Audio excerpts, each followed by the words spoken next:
Clear ఉందా madam? Clear గా ఉంది సార్. ముందుగా మీకు ప్యానెల్లో ఉన్న పెద్దలకు వ్యూవర్స్కు నమస్కారం. ఇప్పుడు మహానగరాన్ని విస్తరించడానికి కారణం ఈ రోజు ఇమీడియట్ గా తెల్లవారితే డెవలప్మెంట్ అయిపోతుందని ఎవరు చెప్పట్లేదు. కానీ వచ్చే 30 సంవత్సరాలకు ప్రణాళిక వేసుకుని దానికి అనుకూలంగా ఏమేం మార్పులు కావాలి, ఎట్లా కావాలన్న దాని మీదనే ఏ ప్రభుత్వం ఉన్నా కూడా ప్రణాళికలు రచిస్తుంది.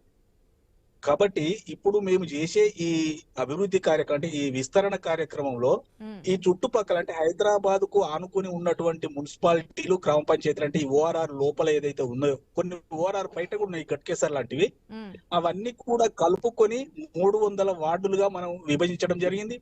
12 జోన్లు, తర్వాత 30 సర్కిల్. ఈ లెక్క ప్రకారం ఇవాళ పైన కూడా చేయడం అయింది. అయితే ఇందులో కీలకమైన అంశం ఏంటంటే ఈ సిటీకి ఆనుకొని ఉన్నటువంటి ఈ మున్సిపాలిటీలు కానీ లేకపోతే మెగా మున్సిపాలిటీలు కానీ ఇవైతే ఏమైతున్నాయో దాంట్లో అభివృద్ధి ఆల్రెడీ కొంత జరిగింది. దాన్ని స్థిరంగా ఇంకా అభివృద్ధి కొనసాగించడానికి కొరకు హైదరాబాద్ లో ఉన్నటువంటి అవకాశం అంటే ఫెసిలిటీస్ ని అందించడానికి కొరకు రోడ్లు కానీ లేకపోతే డ్రైనేజీ వ్యవస్థ కానీ ఈ కేబుల్ వ్యవస్థ కానీ ఇవన్నీ కూడా అంటే ఆటోమేటిక్ గా పన్నులు కూడా ఆ రేంజ్ లోనే ఉంటాయి. కాబట్టి ఎవరున్నా కూడా ఇలా కాంగ్రెస్ ప్రభుత్వం ఉన్నదని కాదు, కాంగ్రెస్ ప్రభుత్వం ఉన్నా, టిఆర్ఎస్ ఉన్నా, తెలుగుదేశం ఉన్నా, ఇంకెవరున్నా కూడా ఈ విస్తరణ అనేది ఖచ్చితంగా చేయవలసిందే.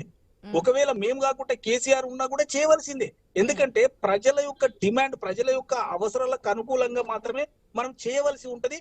అదే విధంగా ఇప్పుడు రేవంత్ రెడ్డి గారి డెవలప్మెంట్ జరిగిపోతుందని కాదు, భవిష్యత్తులో జరుగుతుంది, ముందుకెళ్తున్నామని. అంటే ఎన్ని ఇయర్స్ ఏదైనా ఎస్టిమేషన్ ఉంటుంది కదా, ఇన్ని సంవత్సరాలు మేము డెవలప్ చేస్తాము ఈ 300 డివిజన్లని.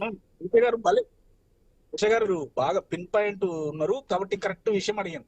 నేను ఏమంటున్నానంటే నేను ఇప్పటికిప్పుడు తెల్లవారి వరకు డ్రైనేజ్ వ్యవస్థ మొత్తం వేస్తుంది, అది ఎవరికైనా అసాధ్యమే కాదంటలేదు. మీరు చెప్పి సమాధానాన్ని బట్టి మరొక ప్రశ్న ఉంది కాబట్టి ఒక 2 ఇయర్సా, 5 ఇయర్సా, 10 ఇయర్సా?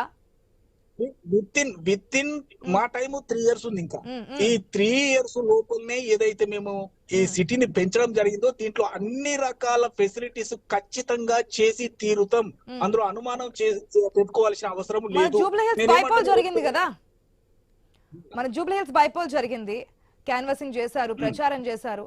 అక్కడ కొన్ని ప్రాంతాల్లో పారిశుద్ధ్యం ఏ విధంగా ఉందో మీరే చూసారు. ఇప్పటికి ఇంకా అటువంటి ప్రాంతాలే డెవలప్ కాలేదు, పారిశుద్ధ్యం పడకేసింది, వాటర్ ఫెసిలిటీస్ లేవు. ఇంకా జిహెచ్ఎంసీ ఉన్నటువంటి ప్రాంతాలు ఈ విధంగా ఉంటే ఏ విధంగా మీరు 3 ఇయర్స్ లో కంప్లీట్ చేస్తాము? ఆశా గారు నేను ఏమంటున్నా, ఇప్పుడు మైక్రో ప్లానింగ్ మేము చేస్తా ఉన్నాం, పెట్టుబడులు కూడా వరదలా వచ్చి పడతా ఉన్నాయి. కాబట్టి ఖచ్చితంగా ఓల్డ్ సిటీ గానీ, న్యూ సిటీ గానీ, ఇప్పుడు కొత్తగా కలుపుకున్నటువంటి 27 మున్సిపాలిటీలు, గ్రామ పంచాయతీలు గానీ ఖచ్చితంగా 3 సంవత్సరాలలో మేము డెవలప్ చేసి ఎన్నికలకు పోతాం. ఇప్పుడు మేము డెవలప్ చేయకపోతే ఎన్నికలలో మా ముఖం చూడరు కదా. ఖచ్చితంగా మేము డెవలప్మెంట్ అనేది చూపిస్తాం, ప్రజలకు చూపించే ఓటు అడుగుతాం. ఆ ధైర్యంతో 3 సంవత్సరాల ముందు ఈ ప్రణాళికను మొదలు పెట్టడం జరిగింది. అంటే నేను అనేది ఎంఓయూలు మీరు మొన్న చూశారు కదా, 5,75,000 ఎంఓయూలు కుదుర్చుకుంటున్నారా? పెట్టుబడులు వస్తున్నాయా, పరిశ్రమలు వస్తున్నాయా, లేదంటే మీరు అనుకున్నటువంటి నిరుద్యోగతను తీసేసి ఉద్యోగాలు ఇస్తారనేది పక్కన పెడదాం, ఖజానా అయితే నిండుతోంది, అంతే కదా. ఆశా గారు నేను ఏమంటున్నా సూటిగా, ఆశా గారిని తీసుకుపోయి ముఖ్యమంత్రి సీట్లో మాకొద్దు, ఆ చైర్ వద్దు కాబట్టి ఈ చైర్ లో కూర్చున్నాం. మాకొద్దు. మీకు ఆర్థిక వ్యవస్థ గురించి మాట్లాడితే ఏదైనా మీకు ఇచ్చేస్తాం, మీరు డెవలప్ చేసుకోండి అంటున్నారు. ఆ మాత్రం దానికి ప్రజలు ఈ పార్టీకి పట్టం కట్టడం ఎందుకు? నా ఉద్దేశంతో అంటలేదు మేడం. అంటే ఎవరికైనా చేయాలని ఉంటాయి, అది ఫైనాన్షియల్. మీరు చెప్పిన మాటే కదా, ఏ విధంగా డెవలప్ చేస్తారు మీరున్నటువంటి పీరియడ్ లో 3 ఇయర్స్ లో అంటే వీలైనంత. ఇప్పుడు మాకు 3 ఇయర్స్ ఉన్నది, ఇప్పుడు డిసెంబర్ కదా మేడం, 3 ఇయర్స్ టైం ఉంది. 3 ఇయర్స్ కూడా మేము ఫుల్ గా తీసుకోము, ఆ లోపలనే మేము డెవలప్మెంట్ చూపిస్తాం. ఎందుకంటే ప్రజలకు డెవలప్మెంట్ చూపిస్తే తప్ప కన్విన్స్ కారు. కాబట్టి ఆ ధైర్యం మాకు ఉంది, ఆ ప్రణాళిక ఉంది, ఆ మైక్రో ప్లానింగ్ ఉంది. కాబట్టి ఖచ్చితంగా ఈ 300 వార్డులలో మేము ఖచ్చితమైన డెవలప్మెంట్ మేము చూపించి ప్రజలను సాటిస్ఫై చేస్తామన్న ధైర్యంతో ఇవాళ రేవంత్ రెడ్డి గారి గవర్నమెంట్ ముందుకెళ్తా ఉంది. కాబట్టి ఖచ్చితమైన ప్రణాళిక ఉంది, మేము ప్రణాళికను ఇంప్లిమెంట్ చేస్తే సరిపోతుంది. మాకు సరిపోయేంత టైం కూడా ఉంది. ఏదో ప్రణాళిక ఉంది, మూసీ ప్రక్షాళనకు ఆ విధంగానే ముందుకెళ్లారు. కానీ ఏమవుతుంది, నిధులు లేవని చెప్పన్నారు కదా. ఓకే, మీరు చెప్పిన విధంగా డెవలప్మెంటే కావాలి, ఎవరు డెవలప్మెంట్ అడ్డుకోవట్లేదు.